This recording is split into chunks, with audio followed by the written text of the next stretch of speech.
उत्तर बिहार और मिथिलांचल के लोगों के लिए 5 जुलाई का दिन ऐतिहासिक रहा। दरभंगा एयरपोर्ट से 8 नवंबर 2020 को उड़ान योजना के तहत स्पाइस जेट ने फ्लाइट शुरू की थी। इसके तकरीबन 8 महीने बाद देश की सबसे बड़ी एयरलाइन कंपनी इंडिगो ने भी यहां से सेवा शुरू कर दी। इंडिगो ने दरभंगा से हैदराबाद और कोलकाता के लिए सीधे उड़ानें शुरू की हैं। कोलकाता से पहली फ्लाइट को दरभंगा तक उड़ा कर लाने वाले पायलट सारण के सांसद और इंडिगो के कैप्टन राजीव प्रताप रूडी रहे। इस फ्लाइट में यात्री के तौर पर बिहार सरकार के जल संसाधन मंत्री संजय झा मौजूद रहे। हैदराबाद और कोलकाता से दरभंगा पहुंचे यात्रियों ने इंडिगो की फ्लाइट शुरू करने पर खुशी जताई। सारण के सांसद और कोलकाता से इंडिगो की पहली फ्लाइट के पायलट राजीव प्रताप रूडी ने कहा कि आज उत्तर बिहार के लिए एक ऐतिहासिक दिन है। रूडी ने कहा कि वे फुल यूनिफॉर्म में इंडिगो के ग्रुप कैप्टन के तौर पर इस फ्लाइट को कोलकाता से दरभंगा लेकर आए हैं। उन्होंने कहा कि दरभंगा एयरपोर्ट तकनीकी दृष्टि से भी काफी समृद्ध है और यहाँ ऐसे उन्नत यंत्र लगे हैं कि फ्लाइट सैटेलाइट से सीधे संपर्क करती है और उसका जमीन से कोई संपर्क नहीं होता। उन्होंने कहा कि दरभंगा एयरपोर्ट के विकास की असीम संभावनाएं हैं। उन्होंने कहा कि प्रधानमंत्री नरेंद्र मोदी ने रीजनल कनेक्टिविटी की उड़ान योजना के तहत इस एयरपोर्ट को शुरू किया था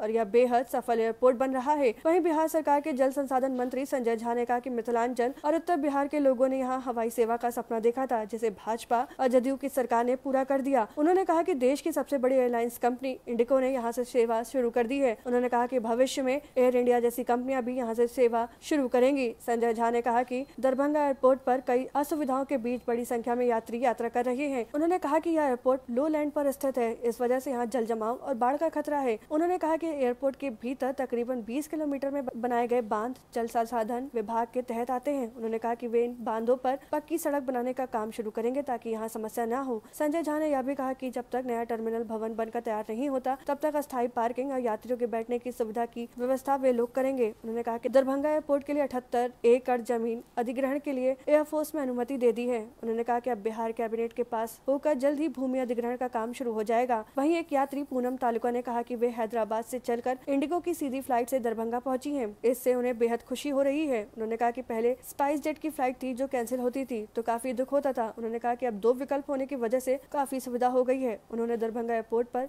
सुविधाएं बढ़ाए जाने की मांग की। एक अन्य यात्री शंभू चौधरी ने कहा कि वे सीधे फ्लाइट से हैदराबाद से दरभंगा पहुंचे हैं, इसकी उन्हें बेहद खुशी है। उन्होंने कहा कि दरभंगा एयरपोर्ट पर कई सारी असुविधाएं, यहाँ पार्किंग की सुविधा नहीं है, साथ ही यात्रियों के बैठने के लिए भी जगह कम है। उन्होंने उम्मीद जताई कि धीरे धीरे यह समस्या दूर हो जाएगी और इस एयरपोर्ट का अंतर्राष्ट्रीय हवाई अड्डे के तौर पर विकास होगा। और RCS योजना के तहत दरभंगा हवाई अड्डे का चयन हुआ।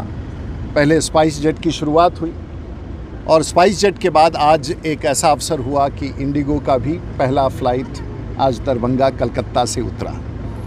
और क्योंकि औसतन हम हवाई जहाज़ के कप्तान भी हैं, उड़ाते भी हैं, तो आज एक ऐसा संयोग है कि आज श्री संजय झा जो आपके कैबिनेट मिनिस्टर है और स्वयं मैं उस विमान का कप्तान था और इंडिगो का पहला आगमन कलकत्ता से दरभंगा हवाई अड्डे पर हुआ। हमने यहाँ का जो उतरने का तरीका है वो देश में बहुत कम स्थान पर है, उसे RNP अप्रोच कहते हैं। इसका मतलब है जहाज़ सैटेलाइट से बात करता है और ज़मीन के किसी उपकरण का उपयोग नहीं होता है। और पहली बार दिशा 10 जो पूरब दिशा में पहली बार हमने उस जहाज़ को उतारा जो दरभंगा के इतिहास में जाएगा। एक अच्छा प्रयास, बहुत संभावना है उत्तर बिहार का ये प्रमुख एयरपोर्ट के विस्तार में। और मैं बधाई देना चाहूँगा यहाँ के स्थानीय सांसद को भी, गोपाल जी का, वो आज नहीं आ पाए, लेकिन विशेष तौर से संजय झा साहब का, जिन्होंने आज इंडिगो की सेवा का यहाँ प्रारंभ बनाया और उस विमान का मैं कप्तान था। आप सबको, इस शहर वासियों को, कि उत्तर बिहार का दरभंगा एक केंद्र बिंदु बनेगा और बन चुका है। और मैं समझता हूं कि इस हवाई यात्रा के बाद ये शुरुआत हो चुकी है। हाँ, आप वर्दी में मैं था, अंदर में वर्दी था, यहाँ उतार के मैं आया। कितने देर का ये देखिए 50 मिनट का ये यात्रा कलकत्ता से दरभंगा का 50 मिनट का यात्रा था। और हमारे साथ वरिष्ठ कमांडर शैलेश थे। जहाज़ में लगभग 53 यात्री थे। बड़ा अच्छा था। पहली बार कोई सांसद एक विमान का कप्तान दरभंगा उतरा हो तो शायद इससे बड़ा एक त्यौहार और खुशी का मौका और कुछ नहीं सकता। जब इंडिगो एयरलाइन का फ्लाइट हैदराबाद और कलकत्ता से डायरेक्ट दरभंगा आया, आज का इस फ्लाइट को उड़ा करके जो पूर्व केंद्रीय मंत्री हैं और छपरा के सांसद हैं राजीव प्रताप रूडी जी, वही उस फ्लाइट को कलकत्ता से जो दरभंगा आया है उसको लैंड करवाया। मैं भी उस फ्लाइट से कलकत्ता से आया हूँ। और मेरे ख्याल से स्पाइस जेट के बाद ये दूसरा एयरलाइन यहाँ पर शुरू हुआ है। इंडिगो देश का सबसे बड़ा एयरलाइन है और आने वाले टाइम में निश्चित रूप से, जो मुझे बता रहे थे वो लोग, अभी जो फ़्लाइट जा रही है कलकत्ता, वो पूरा फ़्लाइट फुल है उनका। हैदराबाद जो फ़्लाइट जा रही है पूरा फ़्लाइट फुल है। इसका मतलब, इसका पोटेंशियल इस एयरपोर्ट का देश में एक बहुत ही इम्पॉर्टेंट एयरपोर्ट के रूप में इमर्ज कर रहा है। जहाँ तक इसकी फैसिलिटी की बात है, जब काम शुरू हुआ है तो उसका भी निदान धीरे धीरे हो जाएगा। अभी जो 78 एकड़ ज़मीन बिहार सरकार को एक्वायर करके देना, पहले तो आप लोगों को पता है कि ये लैंड 31 एकड़ का था, लेकिन जैसे ही डिमांड बढ़ता गया, मुख्यमंत्री ने भी इसको लेकर के मीटिंग की थी और मीटिंग में उनका भी सुझाव था और उन्होंने भी आग्रह किया था भारत सरकार से, माननीय जो मंत्री हैं हरदीप सिंह पुरी जी से, कि यहाँ पर कार्गो का भी, एयर एम्बुलेंस का भी और भी पार्किंग मिले और एयरलाइन आए। ये फ़ोन से भी बात किया था और चिट्ठी भी लिखा था।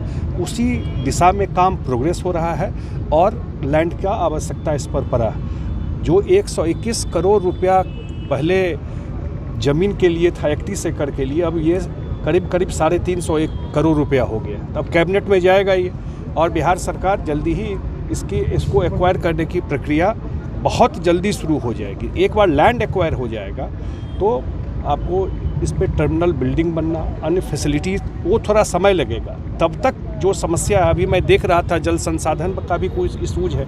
जो पूरा रोड अंदर का है 10.5 किलोमीटर, ये वो जल संसाधन का ही बांध है जो एयरपोर्ट के अंदर है। तो मैंने कहा है अभी कि भाई उसको भेजिए, इसका पक्कीकरण हम लोग करा देंगे पूरा 10.5 किलोमीटर का। तो अंदर में जितना मूवमेंट करना होगा, सिक्योरिटी का बात है, अन्य चीज़ें हैं, वो आसान हो जाएगा। ये लो लैंड एरिया है तो 10 एंटी फ्लड स्लुइस है। मैं टेक्निकल बात सब बता रहा हूँ, तो वो भी फंक्शनल रहे और ज़रूरत होगा तो और बनवाएंगे जल संसाधन से। नहीं, जब तक नया एक्वायर करके बिल्डिंग बनने में जो समय तो लगेगा, तब तक ऑल्टरनेट अरेंजमेंट में पार्किंग हो, चाहे जो पैसेंजर को वेटिंग एरिया है, क्योंकि अब एक ही प्लेन का वेटिंग एरिया है, अब प्लेन बढ़ता जा रहा है और डिमांड होता जा रहा है, वो कैसे बढ़े, अन्य सुविधा जो इसमें किया जा सकता है वो सब हम लोग आगे इसको परस्यू करेंगे। से पहली बार आप आई हैं यहाँ, पहली बार कैसा लग रहा है? बहुत अच्छा लग रहा है, अच्छी सर्विस है, बहुत अच्छा है।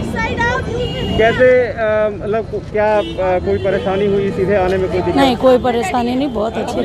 कहाँ से आई और क्या? मैं हैदराबाद से आई हूँ। डायरेक्ट फ्लाइट हो गई, हमको बहुत प्रॉब्लम पहले होती थी, बहुत अच्छा लगा। क्या चाहेंगी इस एयरपोर्ट के विकास के लिए? बस थोड़ी सुधार और ज़्यादा हो जाए और फ्लाइट कभी पहले स्पाइस जेट की कैंसिल होती थी, अब कैंसिल नहीं हो तो अच्छा है हमारे लिए। दूसरी कंपनियां आए यहाँ पे, उसके लिए क्या कहेंगी?